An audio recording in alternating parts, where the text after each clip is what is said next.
जय सच्चिदानंद। चतुर्मास, इसी विषय के ऊपर आज चर्चा करेंगे। चतुर्मास क्या होता है, इसका क्या महत्व है। जो साधक है वो तो इनके बारे में पहले से ही जानते होंगे कि चतुर्मास क्या होता है। फिर भी थोड़ा सा बता देता हूँ, जो सामान्य लोग हैं उनको पता चल जाए कि क्या है ये चतुर्मास। तो वर्षा ऋतु जैसे ही प्रारंभ होता है तब ये शब्द हमको सुनाई देने लगता है। ऐसा नहीं है, वर्षा ऋतु के प्रारंभ से ही सुनाई देने लगता है। वर्षा ऋतु प्रारंभ होने के आसपास टीवी में, न्यूज़ में, न्यूज़पेपर में ये शब्द, ये ऐसा पढ़ने को, देखने को, सुनने को मिलता है।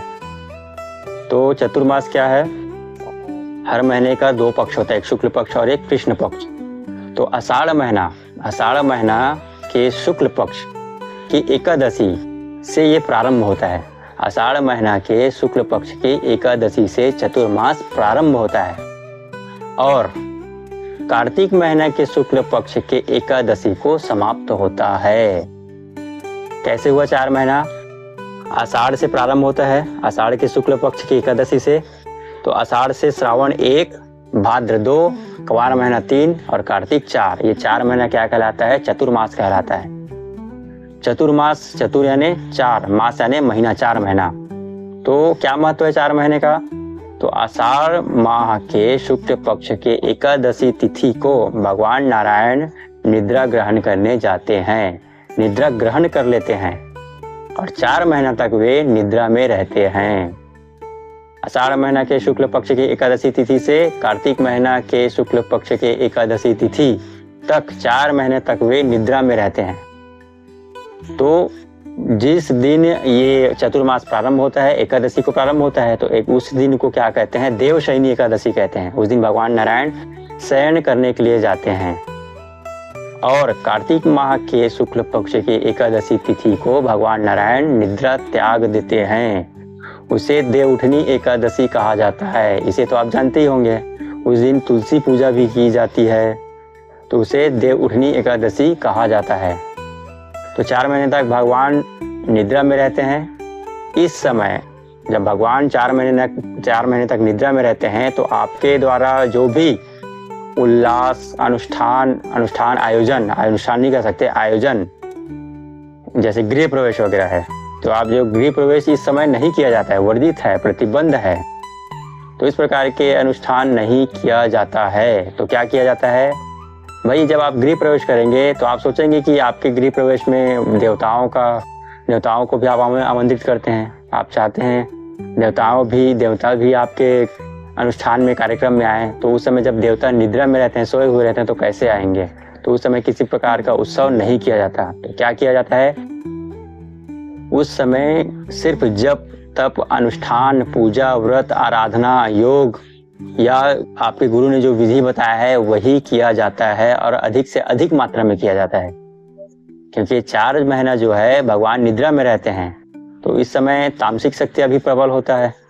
मतलब तामसिक शक्तियां भी अपने साधना अनुष्ठान में जुड़े हुए रहते हैं, अपने शक्ति के शिखर पर होते हैं, ऐसा कह सकते हैं। तो इस समय साधक को चाहिए 4 महीने तक वो अधिक से अधिक मात्रा में, अधिक से अधिक पूजा, व्रत, अनुष्ठान, जप, तप, योग, साधना करना चाहिए। इसे चतुर्मास कहा जाता है।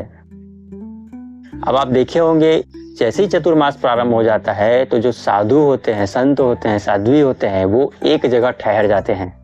एक जगह ठहरने से क्या तात्पर्य? साधु संत कभी एक जगह नहीं रुकते हैं, वो हमेशा विहार करते रहते हैं।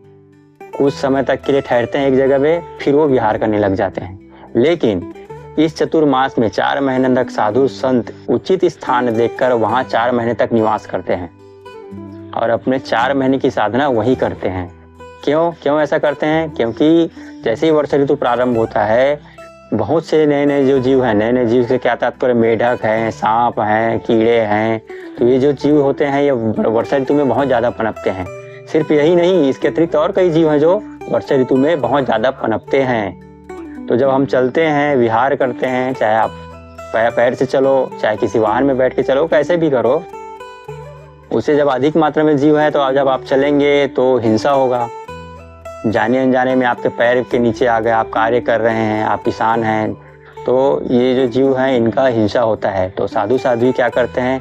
वो तो अपना जीवन पूरा संयम से बिताते हैं।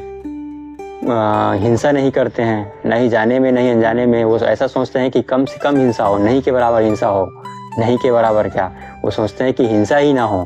इसलिए हिंसा से बचने के लिए वो एक ही जगह में निवास करते हैं, क्योंकि वर्षा ऋतु तक कार्तिक मास तक नमी रहता है वातावरण में। इस समय जीव ज़्यादा पनपते हैं, तो हिंसा ना हो ऐसा सोच के साधु संत जो हैं एक जगह ठहरते हैं और अपना जो संयम कार्य है, जो तप है, साधना है, वो प्रारंभ करते हैं और अधिक से अधिक करते हैं, अधिक से अधिक मात्रा में अपना जप तप अनुष्ठान करते हैं। तो चतुर्मास जो होता है साधकों के लिए अति महत्वपूर्ण होता है। साधकों को चाहिए चतुर्मास का लाभ ले। किसी भी जो चतुर्मास का कोई भी क्षण है वो ऐसे ही व्यर्थ में नहीं जाना चाहिए। और गृहस्थ के लिए जो सामान्य व्यक्ति है उनको भी चाहिए। देखिए आप चतुर्मास में देखेंगे श्रावण महीना लगते ही भगवान शिव का पूजा आराधना चलता है 1 महीने तक। फिर इसी माह में गणेश जी हैं, इसी माह में भगवान श्री कृष्ण हैं, उनका जन्म होता है। इसी माह में आदिशक्ति जगदम्बा 9 दिन तक इसी माह में आते हैं। तो ये जो 4 महीना होता है बहुत ही अधिक साधकों के लिए भी साधना की दृष्टि से और सामान्य जो गृहस्थ के हैं उनके लिए भी अति महत्वपूर्ण है। तो यही चतुर्मास का एक विशेष रहस्य था जिसे बताना था। तो आज की इस वीडियो में बस इतना ही। फिर दूसरे वीडियो में मिलेंगे कुछ आध्यात्मिक और दार्शनिक विषय के ऊपर चर्चा करने के लिए। तब तक के लिए जय सच्चिदानंद।